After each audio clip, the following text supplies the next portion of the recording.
ask you a question on perceptions that Bersatu is riding on the coattails of PAS, particularly in elections, because PAS has the superior machinery and it does have the loyalty of the grassroots. You know, we've seen several Bersatu election candidates contest under the PAS banner, but we don't see vice versa. So would you say that PAS is the big brother in this partnership and Bersatu the little brother? You see, number one is when you talk about the two between Bersatu and PAS. PAS has been around almost 70 years. And you can see that members been, the party have been developed since 1950s.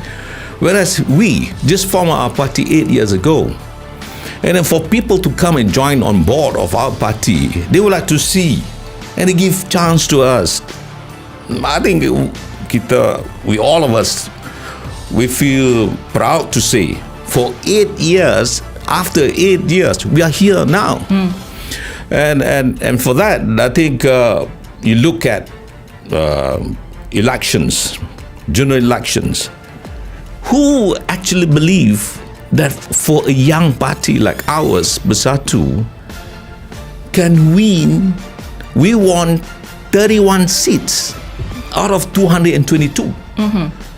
That, when we do not include those from GRS, they were actually,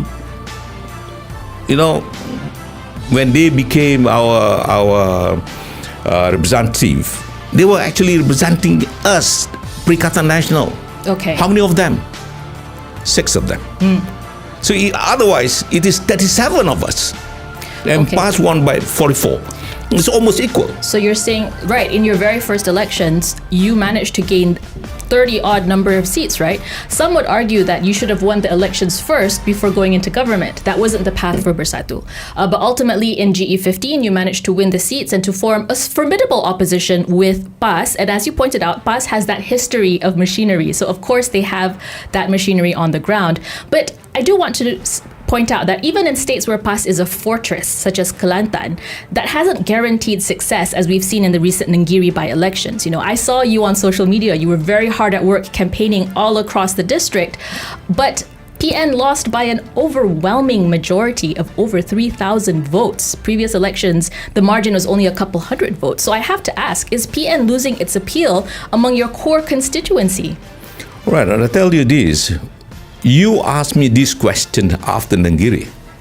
If that question was given to me after in Penang, Sungai Bakau, it's going to be different. Are you telling me that at that time, PN is getting stronger? I mean, it's not fair when you ask that kind of question. The only thing is that I want to answer you is by telling you this. First, Negiri was always in the history belongs to UMNO. They were very strong in Kelantan. In the history of Kelantan, never before, whether it is parliamentary or even a state seats in Gua Musang, other party could ever won. That was before. But the last elections before Negiri recently, we won. We won the parliamentary seat. And we also won 2 seats in that parliamentary. So it shows that people started to believe that why UMNO? We should give a chance to others, for example. Okay. Then came back to PRK. Why suddenly we lost? There are many issues that actually decided at that time why we lost. I think that's a fair point, Datuk Sri. And you did raise Sungai Bakap. You're right. PN won by a bigger majority in the Sungai Bakap by-elections than it did previously. So I think we can say that, yes, different states will have different factors, and there's really hard to say there's one trend based on just that one by-election, right? Which brings me to ask, does that make the Mahkota by-elections even more important for PN? If we take a look at what analysts say, the outcome isn't going to change the balance of the Johor State Assembly, but is victory important for the morale of PN and Bersatu? All right. I would like to tell you this. When it comes to our party, Perikatan Nasional, our coalition now, you should see who are the majority supporters. The Malays are the majority. When it comes to Mahkota, the percentage of voters there, the Malays only about 51%. 49% is the non-Malays. If you look at that, it shows that it is tough for us to win. Because even if UMNO can just steal 5% of it, we lost. We are going to lose. So that shows that actually it is a tough seat for us. It's not fair for us to everyone tell us this is very important for you, but we know, we just want to prove that the Malays are still with us. The support of the Malays are still with us. Is that will be good enough, even if we lose. I want to come back to the issue of Malay rights, and Tan Sri Muhyiddin Yassin, the president of Bersatu, was recently charged with sedition over remarks that he made involving the former Yang di-Pertuan Agong while campaigning during the Negeri by-elections. Does this narrative harm the image of Bersatu as the defender of Malay rights, given that the royal institution is viewed as the guardian of Islam and Malay culture? I mean, is this case not damaging to that image? No, I tell you this. It is just a political persecution. If you really look at the video, listen to the video, you know what happened? He actually did not harm anyone there. You don't think that he was casting doubt or casting aspersions on the decision of the Yang di-Pertuan Agong? He was just talking about facts. The facts remain. At that time, we got 152 and we got 115. So if he got 115, by rights, he should be appointed as a prime minister. You don't see that as challenging the decision of the Yang di-Pertuan Agong? If we want to challenge, we have to challenge immediately after that. Why don't we challenge it at that time? We accept it.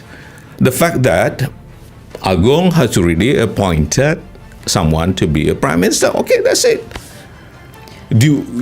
Have you seen us going all over the country, do demonstration, go against the decision? No. He was just trying to remind everyone, at that time, we got 115. Okay. Has an explanation been given to the Pahang Palace, perhaps, to explain the reasoning for this, that it's not meant an offense? I mean, it's not fair for me to answer in that manner. But I think, when it comes to this issue, we do not want to debate in the open. That's between us and the palace. Okay. And I think, for example, like me, all of us, not only myself, even Tan Sri himself, we uphold the law and the constitution of this country. So when we talk on a factual basis. Okay. It is not about us going against anybody, going against any decision. No, the facts remain. At that time, he got 115. That's it. Okay. All right. I want to come back to something earlier that you said, Datuk Sri, about the Mahkota by-election. So that was quite an astute observation. The fact that Mahkota is a mixed urban seat, and 51% of it is, 49% of it is non-Malay, which would make it difficult for Perikatan Nasional to win the seat, although you're going to try. I want to extrapolate this to the broader support of the non-Malay communities in Malaysia then, because it's very clear 80% of the non-Malay communities vote for Pakatan Harapan, and I'm wondering, what are you doing to change that balance? It is not that easy, but we'll try our best. How are you trying? Because as you see, said, for example, you prioritized Malays. You prioritize Malay rights and privileges. Correct. Why But at the same time, we would like to be fair to everyone. You see, when it comes to this, when we were in the government before, don't you think that we are fair to everyone? Were you fair? Did you really think that we only looking after the Malay rights? No. We actually work for everyone, even Sabah and Sarawak. I would like to remind you here, we were the first. Tan Sri Muhyiddin was the first one who created a ministry looking after MA63, the agreement between Sabah, Sarawak and Malaya at that time. But still, Datuk Sri, the rhetoric within Perikatan Nasional, the upholding of Islamic supremacy, of Malay privileges, even as rhetoric, that is concerning to non-Malays and non-Muslim communities. And even, like you said, when you saw rhetoric that you felt could harm Malay rights, you also bristled and you stood back. So isn't it understandable that the non-Malay communities would not find PN appealing when you're also using those kinds of statements? The facts remain. There's discrimination under our constitution, the Malay rights. People can just say that's a discriminating clause inside that, or discriminating act. Yes, but that was what the history is all about. You cannot just go back and say, oh, that's not fair during that time, and suddenly you have to change it. I mean, come on. I do not want to go into that basics. The basic principle remain that all of us must accept the fact that was what written those days. So it is not talking about the Malay rights. I'm talking about fairness, which been agreed upon by our leaders before. Times changed, Datuk Sri, but Correct. I take your point. Correct, but don't do it on a MOU. No, you sit down with us. What is the real proposal here? What do you want to go? Okay, we can just agree and disagree on certain things, but not just putting here and ask us to sign, and then suddenly we can't even talk about that issue anymore. Is that fair?